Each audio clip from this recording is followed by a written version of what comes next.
आणि यानंतरची बातमी बाबा सिद्दीकी यांच्या हत्या प्रकरणातून येते। बाबा सिद्दीकी हत्या प्रकरणात त्यांचा मुलगा झिशान सिद्दीकी याने खळबळजनक खुलासे केलेले आहेत। सिद्दीकींच्या डायरीमध्ये स्थानिक नेत्यांची नावं असल्याचं झिशान सिद्दीकी त्यांनी त्यांच्या जबाबामध्ये म्हटलंय। तर डायरीत शेवटचं नाव हे एका स्थानिक नेत्याचं असल्याचं सांगितलं जात आहे।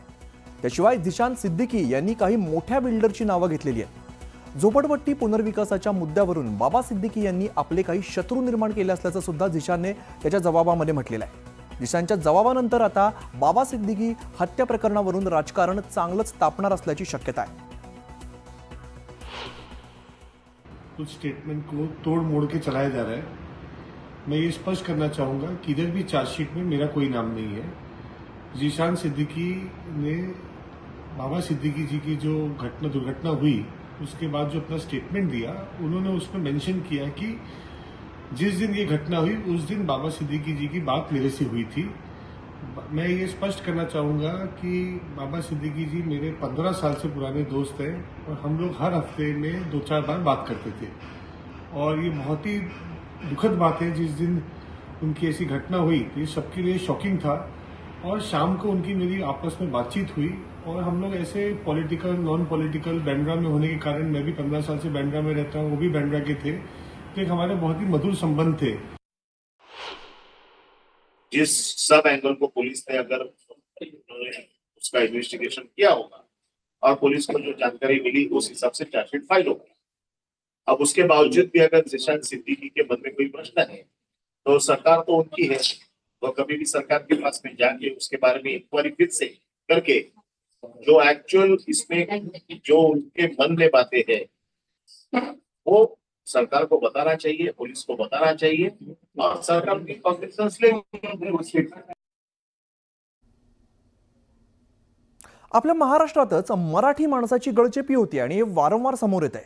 डोंबिवलीमध्ये मराठी विरुद्ध अमराठीचा वाद झालेला आहे। डोंबिवलीच्या नांदिवलीमध्ये एका सोसायटीत सत्यनारायण आणि हळदी कुंकू समारंभाला अमराठी कुटुंबियांनी मराठी कुटुंबाला विरोध केल्याचा आरोप करण्यात आलेला आहे।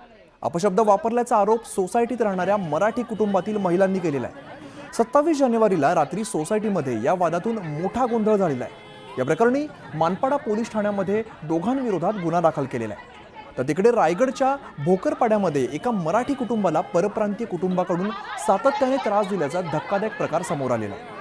भाडेकरू मराठी कुटुंबाचं सोसायटीमधील कॉन्ट्रॅक्ट संपल्यानंतर घरमालकाने त्यांना राहण्याची मुभा दिली होती।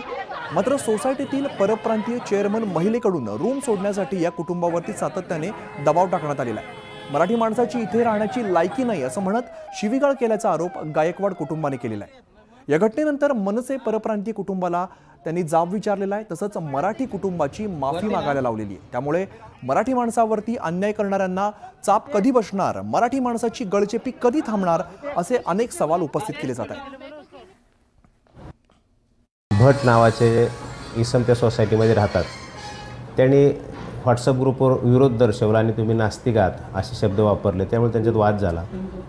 चिराग लालन हा पण इसम त्या सोसायटीमध्ये राहतो, तो पण तेथे आला आणि त्यांनी थोडे मराठी माणसाबद्दल अपशब्द वापरले असं महिलांची तक्रार आल्याने पोलिसांनी तत्काळ त्या ठिकाणी जाऊन शांतता राखण्याची सर्वांना समज दिली।